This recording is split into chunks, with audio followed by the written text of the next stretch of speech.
Hi guys, Mike Reviews It All, doing a podcast from in the car here again. Today I want to talk about when it's time to quit your job. Do you not have that passion for your job that you used to have? Or maybe you never had that passion? Is it only money motivated? Are you in a double conundrum? Are you not making enough money to make your home life happy? To where you're able to make your bills and provide for yourself or your family, and you don't find fulfillment in your job. That's definitely a double conundrum that you need to figure out how to get out of and how to get the skills to survive in this new business world.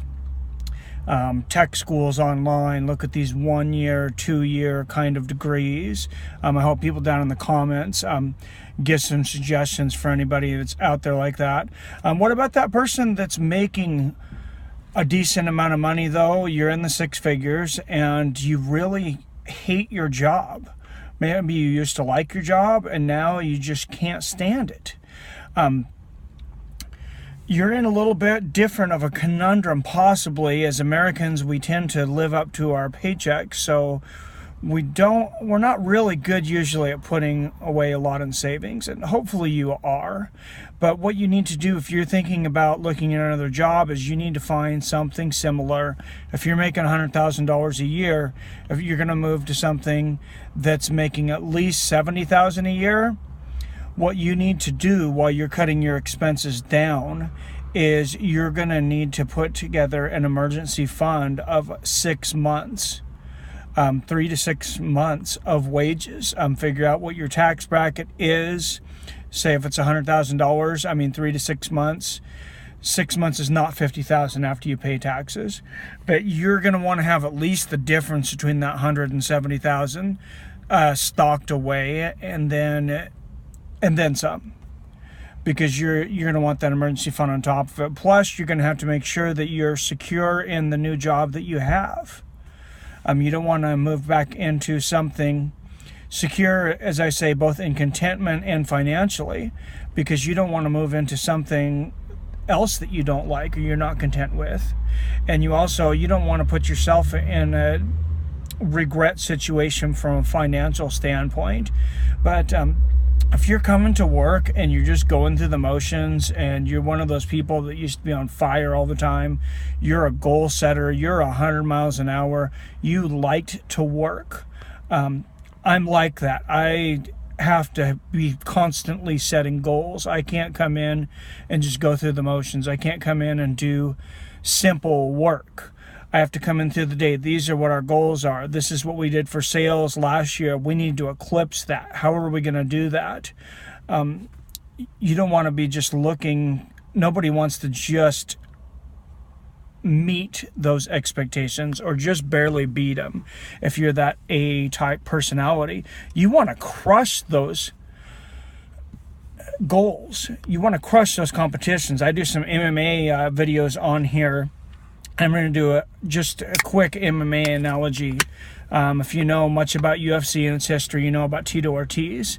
And one of the things he did better than just about anyone in UFC history, and definitely at the time, was his ground and pound elbows.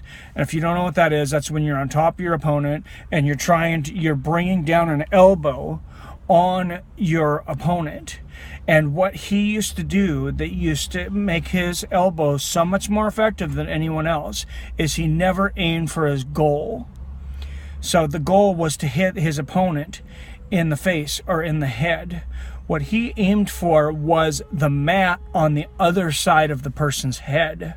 So literally, it's like breaking bricks for a karate person. When he's hitting you with that elbow, he's trying to go all the way through your head and through your face. And maybe that sounds gratuitous to you. But I think you can understand the analogy. If you did $10,000 in sales a year ago and you're only a 2-year-old business, you're wanting to hit 12, 14. I don't know what your situations are as far as competition and things, but you want to know that everything's firing on all cylinders. You're doing everything you possibly can. If you're one of those A-type personalities in control of something like that, you're probably working 10 to 14 hours a day. And hopefully you're enjoying what you're doing. And if you're loving what you're doing, you're possibly constantly setting goals, and you're able to make your bills. Keep moving. Make sure you're moving in a forward momentum, that you're able to slowly pay yourself a little bit more. If your profits increase by 10%, yes, you want to reinvest back in your business, but maybe you need to put 5%, half of that. Give yourself a 5% raise, and the other 5% goes into the business if you're struggling financially at home. Otherwise, put it into a retirement account or something like that. You have to have balance. There's got to be the balance between financial structure and contentment at work. And if you don't have both of them, you're not going to be happy. And if you have neither of them, you're completely miserable. And that's a lot of people right now. I suggest that if you're completely miserable on both sides of that, find a work source, find a financial coach, find a mentor, find something that you enjoy. Maybe you don't know what you enjoy, you don't know what you're good at. There's a lot of colleges, like the community college here in Everett recently sent a thing for continuing school. People that have been in jobs for a while don't necessarily want to reach for their associate or bachelor's degree, which is becoming less and less important. And they want that just 1 or 2 year tech school, or maybe even a 3 or 6 month training. A lot of times is all it takes. If you're making $20-25 an hour, you could possibly do that after a 3 to 6 month training course. There's assistance out there. Possibly take up a second job. That's what I looked at. Taking up a second job, even though I'm only working 10 hours a day. That's another 6 hours a day if you can handle that.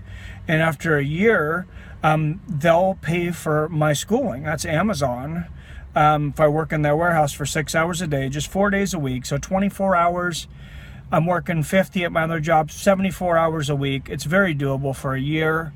They pay for my schooling, and I can, look at other things and other options to have that contentment, that fulfillment, and, be able to take care of my family. Still be able to take care of my family from the salary aspect. Some of you have been working a physical job for a lot of years, and physically you're not what you used to be. That's me. I'm nearing 40 years old, and you might be at that transition phase. You got to start looking for some of those other things. It's not too late to go back to school, especially in your 40s or early 50s. Even later than that, a lot of people do. Don't dump a bunch of debt on yourself. Don't go in, you're probably not going to start your MBA at 55 years old. I will shoot you down there, and I'm sorry, but if you're not content in your job, and one of those things, if it doesn't do it for you anymore, if it never did it for you, or if it's just so financially stressful that you're not able to have a family life, and it's just very contentious financially on you, you need to look for other opportunities and take your time in doing that. I hope some of that's helpful. I'm sure some other people online could be even more helpful down in the comments. So if you could please post any advice that you have down in the comments, any questions, I'll do my best to answer them. Anyways, out in the workforce, good luck.